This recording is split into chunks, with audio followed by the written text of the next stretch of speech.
Mesdames, Messieurs, soyez les bienvenus à ce plateau spécial fête de l'indépendance, 60 ans d'indépendance de la République du Tchad. Sur ce plateau, nous allons parler avec mes invités sur l'évolution de la société civile, le rôle qu'elle a joué pour le développement du Tchad et aussi les perspectives. J'ai sur ce plateau M. Djerane Aristide, qui est le secrétaire national aux droits humains de la coordination des associations de défense des droits de l'homme, et M. Mamata Saleh Hissène Ben Malala, président de l'Association tchadienne pour la défense des intérêts républicains et pour la paix. D'entrée de jeu, nous allons d'abord suivre un reportage de M. Mendigue Lembaye Djeto Kelvin qui va nous retracer l'historique de la société civile au Tchad.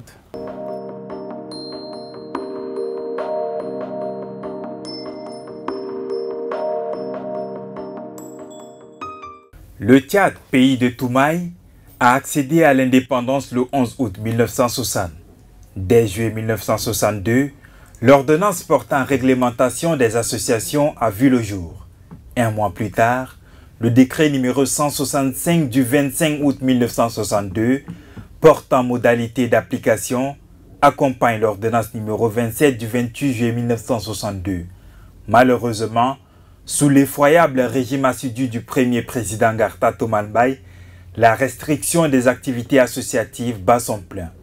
Le 19 janvier 1962, l'instauration du parti unique, le Parti progressiste tchadien, sous l'égide du Rassemblement démocratique africain, ne permit pas une fluidité de la réglementation des associations et sociétés civiles qui naquissent plus tard. Les régimes se succédèrent et le 7 juin 1982, Hissène Habré conquiert le pouvoir.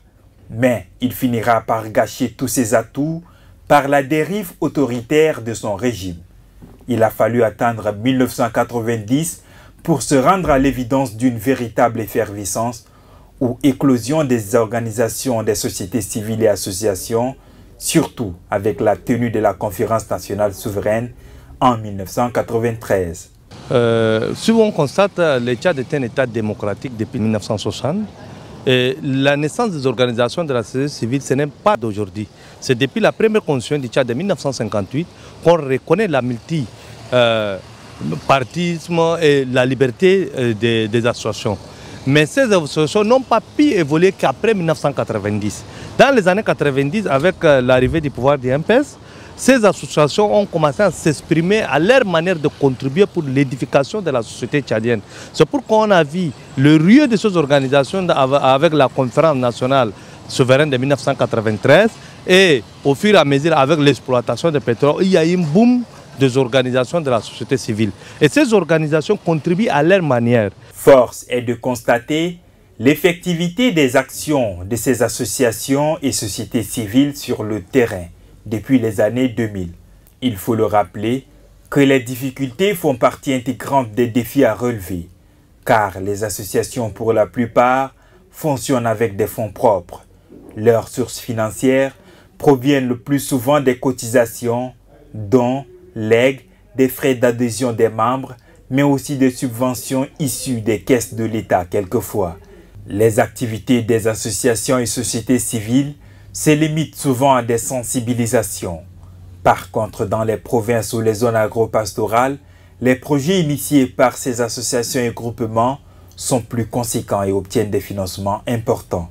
La preuve, le financement des projets agricoles, des groupements ou coopérations par l'ONAPE, l'ONAGES, AgriTchad, l'ONDR, directement par l'État à travers ses ministères ou encore par les organisations non gouvernementales, nationales ou internationales. Ce qu'il faut dire déjà d'emblée, il y a des difficultés. Comme je l'ai dit, s'il y a un pléthore d'associations, s'il y a beaucoup de jeunes qui s'engagent, il y a quand même parfois des difficultés, des défis à relever. C'est pour ça qu'on se trouve avec des associations de jeunes qui sont vraiment pas, qui font pas de l'engagement, qui font pas, peut-être ils sont dans le militantisme quelque part. Peut-être il y a des associations qu'on peut appeler des associations qui ont des bureaux dans les sacs, des associations que tu ne vois pas qu'ils ont un impact réel sur le terrain. Et c'est ça c'est un problème. Parce que quand on s'organise et quand on se réunit pour agir, il faut agir vraiment pour apporter une solution, pour apporter quelque chose de nouveau. Pour sa part, l'ordonnance numéro 23/PR/2018 du 27 juin 2018 portant régime des associations porte le coup le plus important, à savoir l'interdiction ou la suppression des organisations associatives à caractère communautaire ou ethnique. Les associations et sociétés civiles ont évolué depuis lors du point de vue des actions sur le terrain ou de leur participation aux instances décisionnelles. Merci Mendik Lembaye Jetoyo Calvin. Nous revenons sur ce plateau. Je le disais tantôt, j'avais comme invité M. Djerane Aristide, qui est secrétaire national aux droits humains de Kazido, et M. Mamad Saleh Hissène Ben Malala, qui est le président d'Adetir. Monsieur Djerane, nous allons commencer avec vous. Quelle remarque faites-vous sur ce reportage de Calvin? Justement, le reportage a été pertinent. Cependant, j'aurais aimé parler de l'évolution des organisations de la société civile. C'est de faire déjà la genèse, d'une part, et de l'autre côté, de faire l'exégèse, c'est-à-dire de voir les textes. Comme le reporter l'a retracé tout à l'heure, il faut déjà le dire, le Tchad, certes, a accédé à l'indépendance dans les années 1960. Très rapidement, l'ordonnance de 62, qui régissait les organisations de la société civile, avait montré ses limites à un moment donné. Il a fallu, en 1990, justement, avec l'avènement de la démocratie au Tchad, pour voir un certain nombre d'éclosions des organisations de la société civile. Il fallait aussi attendre la conférence nationale souveraine de 1993, comme il a souligné justement à juste titre, pour voir un certain nombre de développements des associations de la société civile. Si mes souvenirs sont exacts, de 1962 à nos jours, nous avons pratiquement 2000, j'allais dire, associations et organisations confondues au Tchad. Alors, il faut le dire que les organisations de la société civile au Tchad sont nombreux, multiformes, qui ont des buts différents, mais j'aurai le temps de revenir à ce niveau et sur ces questions pour développer encore plus amplement. Exactement. Nous allons donner la parole à M. Saleh Hissène Ben Malala.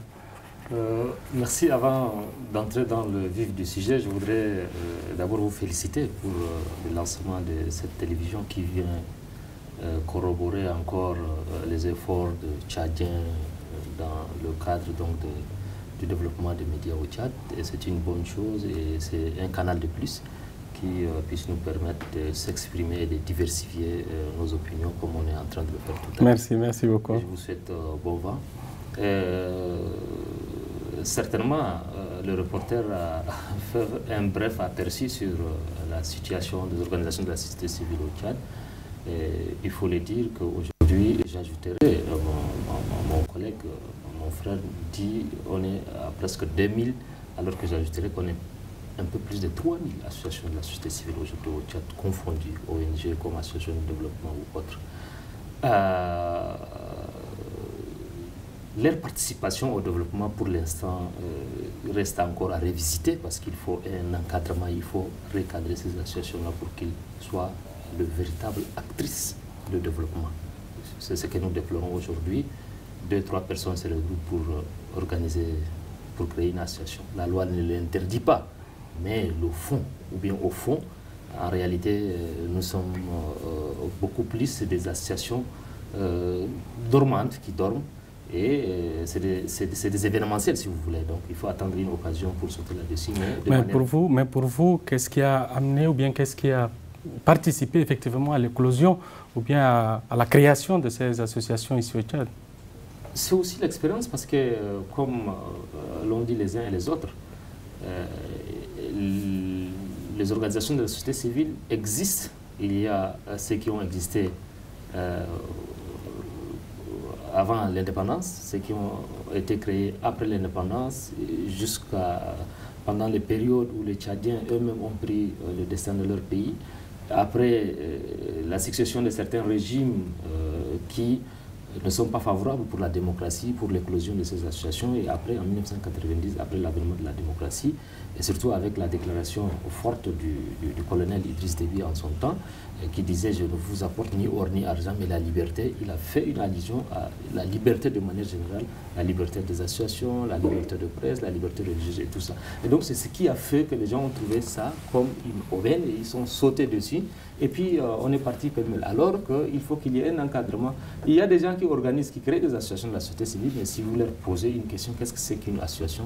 L'objectif, c'est vrai, c'est des textes qui font appel à des gens qui rédigent les textes, mais en réalité, ils sortent hors des textes. Donc c'est pourquoi j'ai dit qu'il faut qu'il y ait un encadrement. On reviendra sûrement sur ça et on en parlera. Monsieur Djerani Aristide, dites-nous, est-ce que l'avènement de la démocratie, on peut dire que c'est l'élément déterminant qui a permis à l'éclosion ou bien a permis cette évolution de la société civile au Tchad? Oui, on peut l'affirmer sans risque de se tromper que c'est grâce à la démocratie qu'aujourd'hui on a ce multitude d'associations au Tchad. Parce qu'avec l'avènement de la démocratie, cela a permis à ce que tous les Tchadiens se regroupent, décident de créer des associations de la société civile, décident de défendre les droits de l'homme, décident de défendre les droits des femmes, les droits des enfants. Et l'on peut l'affirmer sans se tromper, c'est grâce à l'avènement de la démocratie, du moins depuis les années 90, qu'on a vu cette éclosion, cette multitude d'associations, que même si on regrette parfois, on dirait pourquoi pas les empêcher de se créer autant, parce que, et comme mon collègue disait tout à l'heure, parce que parfois les associations ne se résument que dans la poche des présidents. C'est regrettable. Vous je demande aujourd'hui, les 2000 quelques associations que nous avons, combien ont de sièges, on peut les compter au bout du doigt. Ils sont, pour reprendre ces mots, des événementiels, parce qu'il faut attendre, parce qu'on a telle subvention, bien on veut postuler à telle chose, bien on a tel projet. C'est pourquoi les gens, je vais vous faire une confidence tout à l'heure, c'est que j'avais eu la chance enfin, j'étais au ministère de l'Intérieur, je gérais à un moment donné, j'étais associé à la gestion des associations. Mais vous allez comprendre que quelqu'un viendra voir au bureau pour dire est-ce que vous avez déjà les textes de base, les textes qui sont prêts pour que je puisse adapter et créer une association parce que je veux avoir des subventions. Et rappelons que le ministère de l'Intérieur, c'est à cette époque-là qu'il délivrait les autorisations aux associations. Et voilà, donc vous comprenez que la plupart des gens qui créent des associations, c'est que normalement le but fondamental, ou bien les objectifs des associations sont définis dans leur statut. C'est au début bien déterminé. Ailleurs, sur d'autres sujets, quand on parle d'une association de la société civile, on crée, on a permis. Aujourd'hui, au Tchad, c'est regrettable parce que la plupart, comme je vous le disais tout à l'heure, c'est pour avoir des subventions, c'est pour postuler je sais pas, à un fonds quelque part, c'est parce que les partenaires, ou bien je préfère citer, enfin, taire les noms des gens, mais parce qu'ils voient un fonds quelque part, c'est pourquoi ils s'empressent pour créer, juste pour avoir l'autorisation de fonctionner et postuler à un truc. Mais l'objectif premier, comme vous le dites, c'est pour le développement de notre pays, c'est les associations, c'est les organisations de la société civile qui doivent contribuer à faire quasiment un contrepoids pour que nous puissions évoluer, pour que notre pays puisse évoluer. Mais cela n'est vraiment pas très souvent le cas. Ce n'est pas toutes les associations, nous n'allons pas discréditer. Il y a beaucoup d'associations qui font un très bon travail parce que j'en fais partie, mais il y en a aussi d'autres qui le font moins. Mais il faut le dire que le rôle des organisations de la société civile au Tchad est très important. Est très important. Justement, parlons maintenant de ce rôle très important de la société civile au Tchad. Normalement, quel rôle doit-elle jouer? Ils ont un rôle de développement. Ils doivent participer au développement de notre pays, comme on le dit. Et ce sont des acteurs, ou si vous voulez, les associations des actrices de développement dans le vrai sens. Mais lorsqu'on se retrouve avec des associations assez partisanes, des associations qui s'intéressent beaucoup plus à la politique qu'au développement du pays, et cela pose problème, normalement. Au sortir de la conférence nationale de 1993, il y a eu des gens qui ont une autre vision de la société civile, pas comme celle d'aujourd'hui. Et donc, c'est pourquoi ces associations-là, au début, ont bénéficié de fonds d'appui extérieur comme à l'intérieur du pays, mais malheureusement, ils se sont trompés de vocation. Et ils se sont tantôt mêlés dans la politique, tantôt ils ont soutenu ceux qui soutiennent la déstabilisation du Tchad, ils ont soutenu quelque part ceux qui se sont opposés contre un certain nombre de projets de développement du pays et tout. Et donc ce qui a créé déjà le début donc, des réticences du pouvoir public, c'est-à-dire du gouvernement, qui a voulu restreindre cette liberté-là, mais malheureusement restreindre cette liberté par d'autres moyens. Par exemple, il n'y a pas assez de subventions et autres, il faut attendre des événements pour donner. Mais sinon, en réalité, si les associations sont objectifs, leur rôle c'est quoi? C'est de participer à la vie active du pays, des citoyens. C'est de sensibiliser la population à une prise de conscience. En cas de maladie, en cas de catastrophe naturelle, en cas de conflit intercommunautaire, en cas de guerre, fratricides et autres, il faudrait que ces associations se mobilisent pour être à l'écart de tous ces événements-là, pour ramener les gens à la raison. Et malheureusement, ce qui se passe aujourd'hui, nous assistons beaucoup plus à des associations partisanes qui soutiennent telle ou telle communauté, tel ou tel groupe, tel ou tel intérêt, et ce qui aujourd'hui nous amène dans cette situation où on ne peut pas aujourd'hui dire que le bilan est assez positif. Monsieur Aristide, le rôle primordial ou le rôle premier de la société civile? Je dirais plutôt que le rôle, si nous devons faire, nous devons évaluer en quelque sorte depuis les années 1960 jusqu'à nos jours, je pourrais dire que le rôle des organisations de la société civile est mitigé. Mitigé parce que... Dans quel sens, dans quel cadre? Mitigé parce que, comme il le dit, nous en convenons parce qu'aujourd'hui, si l'ordonnance 23 de 2018 ne restreint pas, mais recadre, je voulais plutôt dire, les organisations de la société civile, parce que vous voyez, c'est que la plupart aujourd'hui, les associations à caractère religieux et ethnique, c'est interdit aujourd'hui. Et moi, je salue d'ailleurs dans ça ici. Parce que nous sommes un État-nation. L'objectif, c'est de converger nos efforts pour le développement de notre pays. Les associations, pour moi, sont beaucoup plus déterminées par leur statut. Quand vous comprenez une association, vous lisez les statuts, tout est écrit là. Exactement. Sur le rôle, les objectifs. Qu'est-ce que l'association vise? D'aucuns sortent de leur statut, d'aucuns les respectent. Mais le rôle fondamental d'une organisation de la société civile, c'est de contribuer au développement d'un pays. Le développement peut être multiforme, mais son rôle premier est déterminé par son statut. Exactement. Est-ce que la plupart de ces associations, comme vous deux, vous le dites, ils ne respectent pas les statuts ou bien les textes de base de leurs associations? Maintenant, qu'est-ce qu'il faut faire? Est-ce que directement peut-on interpeller le ministère de l'Intérieur? Si seulement sur la pratique, c'est tout autre chose. Oui, mais c'est la seule autorité qui a droit de retirer l'autorisation, qui a droit de suspendre une association de ses activités. Et donc, il n'y a que le ministère de l'Intérieur. Si le ministère de l'Intérieur le fait aujourd'hui, les gens ne vont pas dire qu'il y a une aussi restriction de cette liberté. De manière brutale. On ne le fait pas de manière brutale. On le fait soit par l'encadrement, c'est-à-dire la formation, l'organisation des ateliers pour encadrer ces associations-là, ces organisations, le mettre sous forme de plateforme pour essayer de les encadrer et puis leur apprendre. L'objectif d'une association, c'est que les textes prévoient et puis tout ça. Et puis voilà, les textes qui réglementent les activités d'une association, on met ça à leur disposition. Aujourd'hui, combien c'est qui connaissent l'ordonnance 27, l'autre ou bien l'ordonnance de 23 de 2018? Personne ne s'intéresse à ces textes, mais lorsqu'il y a méconnaissance des textes, certainement il y aura dérive en la matière. Et donc le rôle essentiel aujourd'hui du ministère de l'administration du territoire, des collectivités décentralisées, et d'essayer de recenser, de voir quelles sont ces associations-là qui sont opérationnelles, qui existent, et on essaie de lancer un projet afin de les encadrer, afin de les former, parce que par manque de formation, par méconnaissance des textes, cela peut nous conduire Est-ce qu'il y a un mécanisme particulier pour la régulation de la société civile au Tchad? Ce que je voulais dire à ce niveau, c'est qu'il faut déjà le souligner, parce qu'il y a un projet qu'on appelle PASOK, Programme d'appui aux organisations de la société civile. Je pense qu'il y a de cela 2-3 ans, sauf si ma mémoire est bonne. Un projet sous la responsabilité du ministère de l'administration du territoire qui appuie les organisations de la société civile. Justement, ce travail dont vous le dites a été fait à plus d'un titre, mais... Est-ce que le travail se limite seulement à des textes, à des rapports et autres, que sur le terrain concrètement? Qu'est-ce qui... En fait, c'est qu'à un moment donné, les organisations de société civile ont été réunies, ont été formées, ont été outillées. Mais c'est qu'on ne peut aussi pas, parce qu'aujourd'hui, comme on le dit, nous sommes en démocratie, tout le monde le dit. Et comme il le dit, c'est qu'il a dit que nous sommes, le Tchad, c'est la démocratie. Si aujourd'hui on essaie de restreindre les libertés, ou bien de retirer les autorisations des organisations de la société civile, croyez-moi sur parole, c'est que nous serons les premiers à monter sur les réseaux sociaux pour dire qu'écoutez, c'est un pays de mer, c'est un pays de nanani, nanana. Donc vous voyez, c'est aussi le ministère de l'Intérieur essaye de laisser faire. C'est pas parce que, ils sont impuissants, mais ils se disent aussi que si on essaie de retirer les autorisations de fonctionner, ça va aller dans tous les sens. Est-ce qu'il faut laisser faire? Non. Est-ce qu'il faut aussi les retirer? Je ne me répète à la place du ministre de l'Intérieur parce que c'est un dilemme très difficile à jouer. Mais qu'est-ce qu'il faut faire alors concrètement? Je pense qu'il faut appeler au bon sens, à la responsabilité des Tchadiens. Je pense que ça, c'est vraiment primordial. Il faut que nous prenions conscience. Ce pays nous appartient. Parce que si aujourd'hui nous tournons ce pays en torchon, les autres vont prendre pour nettoyer leurs pieds avec. Il faut que nous prenions conscience de notre pays. Il faut que nous ayons la responsabilité. Il faut que nous... Par contre, le Tchad nous appartient à nous tous. Le Tchad n'appartient à personne. Le Tchad, c'est pour nous tous. les acteurs, nous les acteurs de la société civile, nous devons prendre cette conscience-là, sensibiliser, contribuer au développement de notre pays.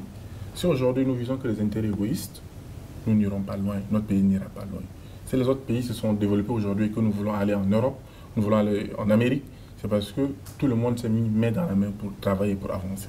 Moi j'appelle à la conscience citoyenne de toutes les organisations de la société civile. Mais déjà, si aujourd'hui, prenons un exemple, si aujourd'hui un président d'une association qui se dit pour la sensibilisation, pour la paix, pour la culture, pour la bonne gouvernance, et ce même président-là qui n'est pas responsable, qui n'est pas citoyen, alors que ce sont des valeurs qu'il dit qu'il essaie de véhiculer. Oui, ça dépend, parce que moi, ça me rappelle le propos d'un ancien Premier ministre tchadien qui dit qu'il faut faire la part des choses, ou soit on est un acteur politique, ou un acteur de la société civile, soit on est un activiste politique ou un activiste tout court. Aujourd'hui, il y a un mélange de rôles. Et les gens s'intéressent beaucoup plus à l'aspect matériel de la chose qu'à l'aspect sensibilisation pour contribuer au développement. Deuxième des choses, ces organisations, la plupart d'entre elles, s'intéressent beaucoup plus à l'aspect politique de la chose qu'à l'aspect social de la chose.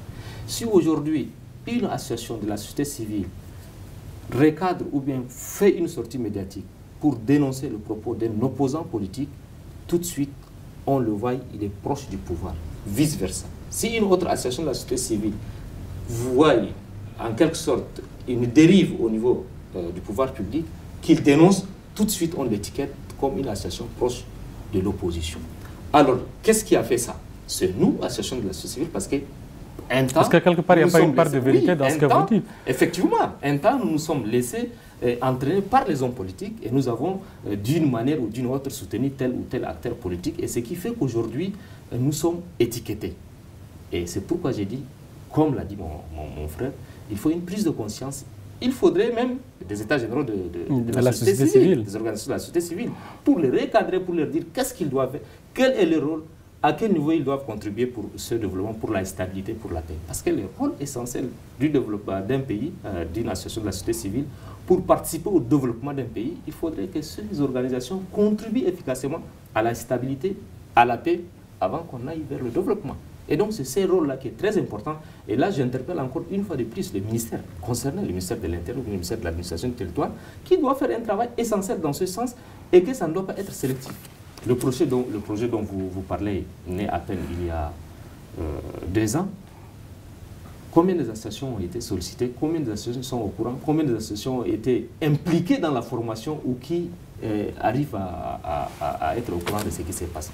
Donc, c'est aussi de la responsabilité du pouvoir public et donc les responsabilités sont partagées.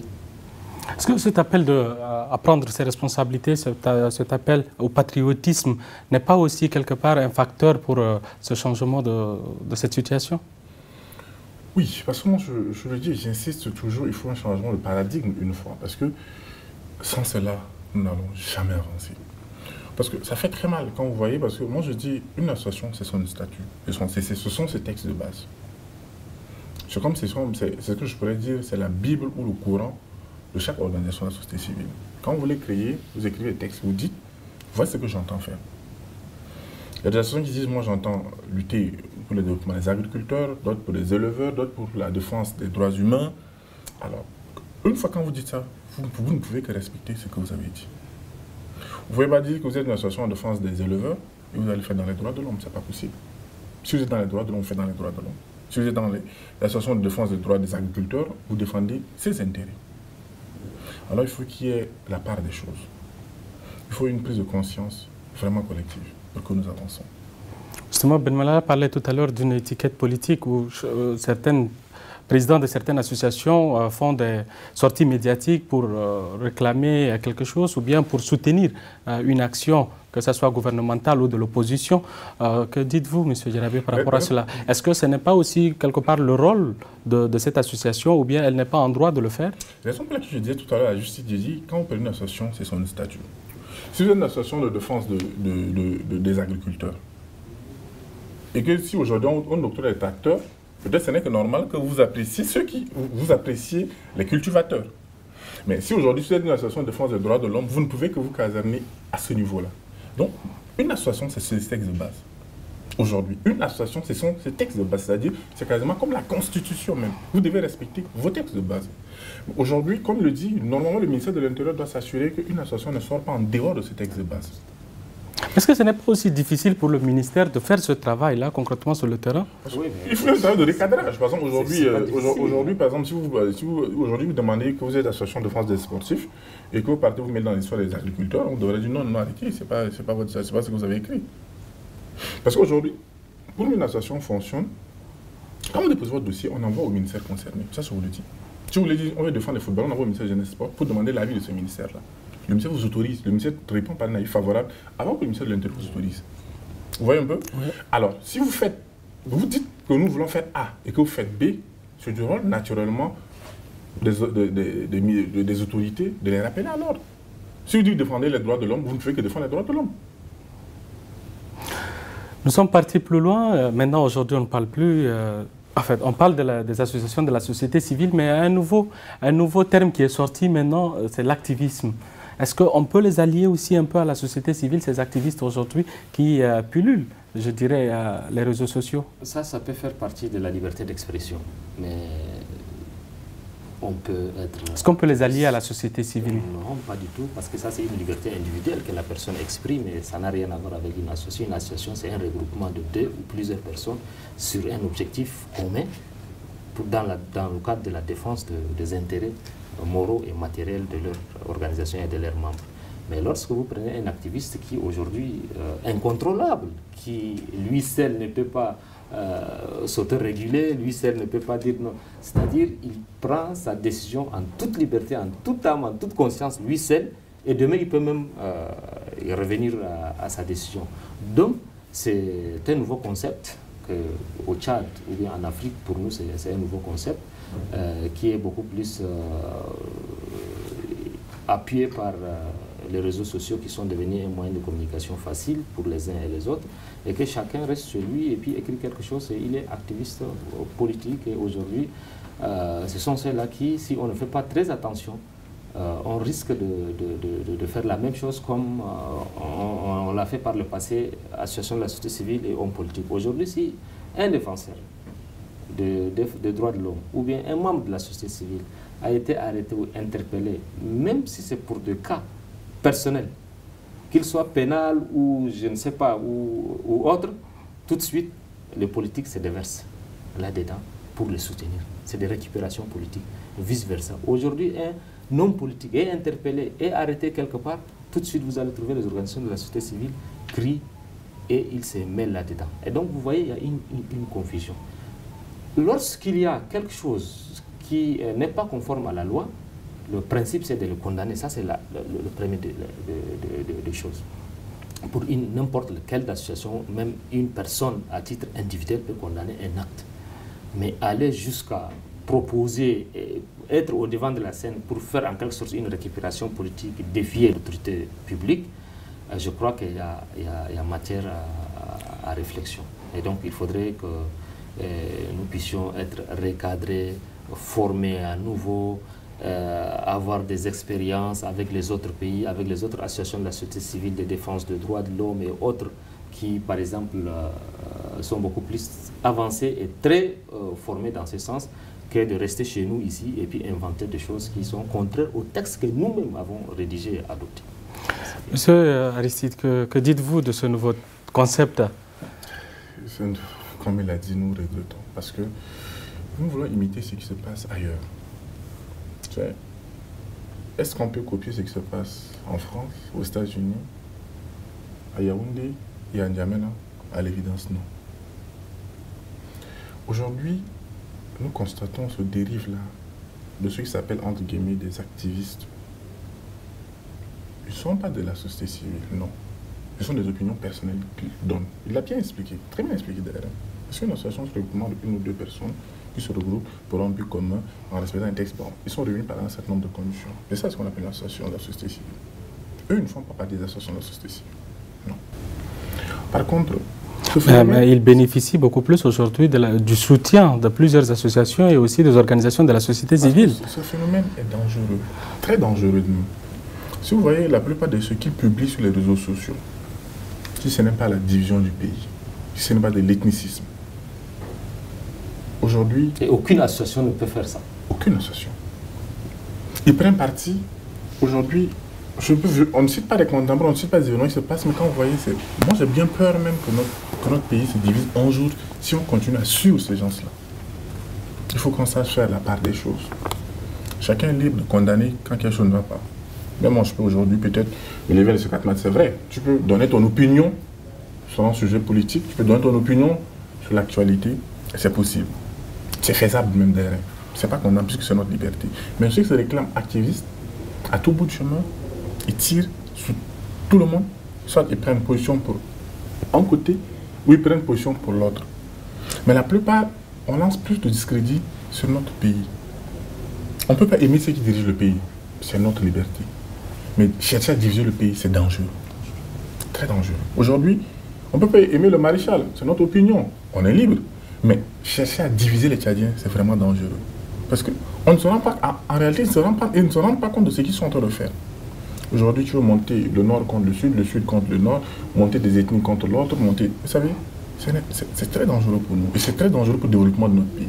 Mais est-ce que quelque part, la société civile n'a pas failli si ce phénomène-là continue à persister ici au Tchad? C'est pourquoi j'en appelle à la responsabilité des organisations de la société civile qui doivent revenir sur leur rôle essentiel, qui est la sensibilisation pour la prise de conscience de nos concitoyens. Il n'y a que ça qui peut nous amener vers le développement du pays. Il n'y a que cette sensibilisation qui peut nous amener vers l'unité et qui peut amener les Tchadiens à prendre conscience, à ne pas prendre ces individus-là qui ne sont que là pour la division, comme l'a dit mon frère, pour la division du pays.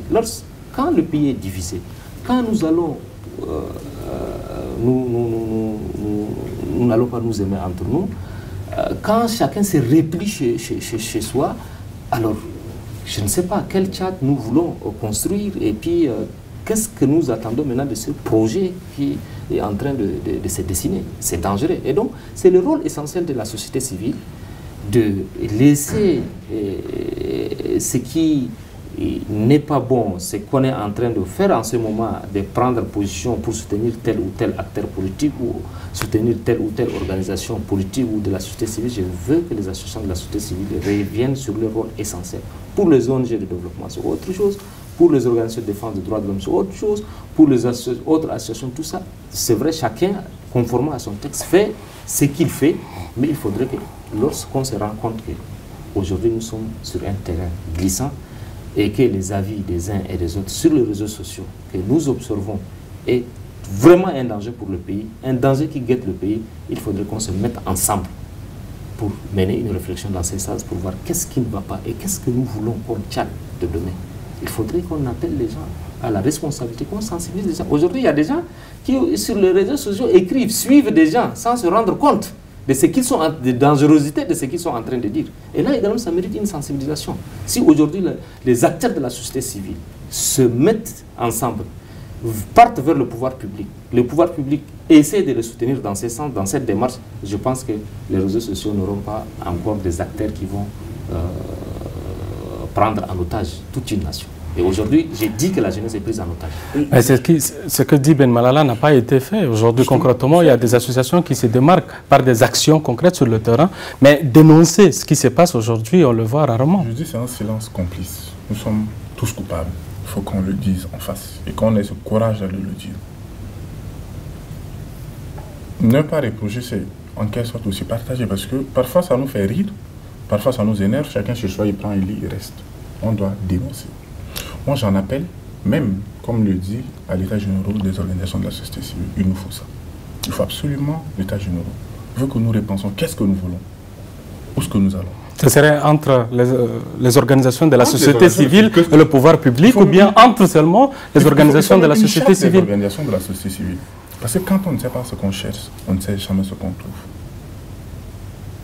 Parce que quand on ne sait pas ce qu'on cherche, parce qu'on ne sait justement pas ce qu'on trouve, parce qu'il faut absolument faire ce qu'on appelle l'état général des organisations de la société civile. À la sortie, faire une charte. Pour que nous tous puissions respecter ça. Parce que nous laissons la place aux activistes, les gens qui veulent diviser le pays. C'est un silence complice. Parce qu'aujourd'hui, on ne fait rien. Vous payez des gens qui incitent d'autres communautés, des gens qui se réclament d'autres communautés, des gens qui prennent la division. Et parfois, quand tu lis, parfois peut-être tu souris, peut-être tu dis, il est malade. Il n'est pas malade. Il y a des mecs tapis dans l'ombre qui cherchent à diviser le Tchad, à diviser notre pays. Et on ne va pas venir. Ou certains Tchadiens qui sont à l'extérieur, à la diaspora, qui essaient de taper sur notre pays, oubliant qu'ils sont des Tchadiens. Tu veux taper sur un homme, c'est possible. Un homme politique, c'est possible. Mais de là à chercher à diviser toute une communauté, à saboter ton pays toi-même, le tourner en torchon, c'est vraiment dangereux. Benoît, est-ce que vous rejoignez Aristide quand il dit que nous sommes tous complices? Oui, je le dis parce que c'est un silence complice. Si même ceux qui, comme vous l'avez dit, font des actions concrètes sur le terrain, il y a aussi une manière de dénoncer, il y a une manière aussi de sensibiliser. C'est pourquoi j'insiste sur la formation, sur l'encadrement de ces acteurs de la société civile. Toi, tu crées une association de la société civile pour la sensibilisation des Tchadiens, pour leur bien-être, pour la paix, pour la stabilité, pour la sécurité et autres. Mais lorsque ces gens ne sont pas formés dans la transmission des messages, quelquefois ça crée une autre situation. Lorsqu'aujourd'hui je ne suis pas d'accord avec une opinion et que je pense que c'est dangereux, je ne dois pas m'en prendre à cette personne ou bien à cette partie-là. Il y a une manière de le dire, il y a une manière de le sensibiliser et autres. Mais lorsque je suis une association de la société civile et que l'autre prend une position que j'estime que ce n'est pas normal, j'estime que c'est contraire à nos us, à nos coutumes, à notre culture, aux textes, aux lois de la République, je dois me préparer pour comment le convaincre ou bien comment lui répondre. C'est aussi ça, c'est pourquoi il faut, après les états généraux, par exemple, des organisations de la société civile, il faut qu'il y ait des formations en continu, des formations continues pour que ces acteurs de la société civile-là s'imprègnent de la réalité, doivent avoir une vision de communication, de sensibilisation, pour que les gens puissent se comprendre. Comme il l'a dit, ceux qui sont ici ou d'ailleurs, qui incitent à la haine et autres, en réalité, certains ont de faux profils. Ils ne sont ni de l'autre communauté ou de cette communauté. Ils n'ont rien à voir avec le Tchad, que le Tchad brûle ou que les gens partent ou pas, meurent, ce n'est pas leur problème. Et donc, pourquoi... Il y a d'autres qui s'affichent. Oui, il y a ceux qui s'affichent, c'est là. Il faut une autre forme de sensibilisation ou bien de riposte. C'est-à-dire si vous arrivez à sensibiliser les gens, les jeunes qui les suivent et qui jamais ne le suivent pas, ne like pas, ne commentent pas ce qu'ils disent, ne le prennent pas en compte, mais ils vont se décourager. Il faut aussi chercher un moyen de découragement à ces gens-là pour qu'on nous laisse en paix. Et donc, il faut une mobilisation générale. Oui, justement, comme je disais tout à l'heure, en silence complet, je vais donner un exemple très simple. On le dit aujourd'hui, je prends le minimum. Nous sommes 2000 organisations de la société civile. Dans chaque organisation, il y a au moins 5, 6, 7 personnes. Je prends seulement 2000, le nombre de 2000. Vous pensez qu'il y a 2000 personnes qui font ce délire sur Facebook, sur les réseaux sociaux? Ils n'atteignent pas ça. Non. Mais si nous tous, on se réclame, on dit aujourd'hui, si on t'a tous tapé sur lui, c'est-à-dire taper pour lui dire, on lève comme un seul homme un bouclier pour défendre notre pays. Mais ça, il faut d'abord une organisation. Au fond. Vous pensez qu'ils vont le faire? Si aujourd'hui, quand je dis par exemple, si toutes les organisations de société civile commencent à riposter pour dire que non, arrêtons. Nous faisons un message de sensibilisation comme on le dit. On essaie de sensibiliser. Vous pensez que tout cela va continuer? Non. Parce qu'on se dit, ok, bon, moi je n'ai rien à faire, c'est lui, il est malade, ça n'engage que lui-même. Vous voyez? C'est un silence complice. C'est qu'on ne veut pas agir. L'inertie, on dit, ok, bon, il ne connaît pas ce qu'il dit. Jusque là, aujourd'hui, si, d'ailleurs, j'encourage et je salue même vos genres d'émissions parce que ça permet à la population tchadienne de prendre conscience. Ça permet à la jeunesse tchadienne de se réveiller. Il faut savoir que, attention, ce qu'on est en train de faire là, on ne réfléchit pas, mais ça risque de diviser notre pays. Moi, j'aurais même, avec l'avènement de la télévision Toumaï, je vous encourage même à initier des émissions, des conférences de base citoyennes, genre pour que la jeunesse tchadienne intervienne, chacun donne sa position sur l'évolution du pays, sur certaines personnes qui cherchent à nous diviser. Vous voyez un peu, il faut donner la parole, libérer la parole à la jeunesse pour que nous puissions comprendre. Parce que nous allons le faire. Merci. Parce que ça nous permettra ça permettra à la jeunesse de prendre conscience et d'éviter à terme la division de notre pays que les gens cherchent à tout prix, sinon à n'importe quel prix. Justement, restons avec vous, Aristide, les perspectives de la société civile au Tchad. Hormis aujourd'hui tout ce qu'on vient de dire tout de suite. Je pense que... Hormis justement tout ce qu'on s'est dit, il faut dire que le rôle de la société civile est très important. Les organisations de la société civile ont leur place dans ce pays-là. Le pays ne peut se développer sans les organisations de la société civile. Là, il faut le dire, très sincèrement. Et je voulais ajouter un bémol dans tout ce que je dis. Ce n'est pas toutes les organisations de la société civile qui ne travaillent pas ou qui font mal leur travail. Non, ce n'est pas vrai. Il y en a qui font un très bon travail. Et je salue. Ben Malala, 10 ans, 15 ans, 20 ans, quelle serait la place de la société civile au Tchad? Oui, la société civile a un rôle déterminant à jouer dans l'avenir de notre pays. Mais tel que c'est parti, si on ne fait pas attention, on risque de faire autre chose. Puisque aujourd'hui, comme il l'a dit, et si vous partez dans le monde paysan, il y a des organisations de la société civile qui font un rôle exceptionnel de développement. C'est-à-dire les groupements et autres féminines et autres organisations qui œuvrent pour le développement, que ce soit dans le domaine de l'agriculture, de l'élevage et autres. Les gens sont très organisés, les gens vivent en paix, les gens s'entraident et autres. Mais malheureusement, la majorité des sièges des organisations de la société civile se trouvent à N'Djamena, dont je dis ces associations s'intéressent beaucoup plus à l'aspect politique et matériel qu'à l'aspect que ce que leur texte dit. Alors qu'est-ce qu'il faut faire? Il faut un encadrement. Même s'il s'agit de revoir les textes, que le ministère concerné puisse s'arrêter un temps, faire appel à ces organisations de la société civile-là pour, au cours d'une réunion ou d'une rencontre, essayer de voir les choses ensemble pour qu'on ait un texte ou bien des textes qui sont applicables et qui sont assez clairs, limpides, pour que chaque organisation, chaque acteur de la société civile sache ce qu'il est en train de faire. Inciter à la haine, appeler les gens à soutenir telle ou telle personne, ce n'est pas notre rôle. Ce n'est pas le rôle de la société civile. La société civile a un rôle de développement, tout court, a un rôle de sensibilisation qui nous amène vers la paix, vers le développement, vers l'unité, vers la cohésion sociale.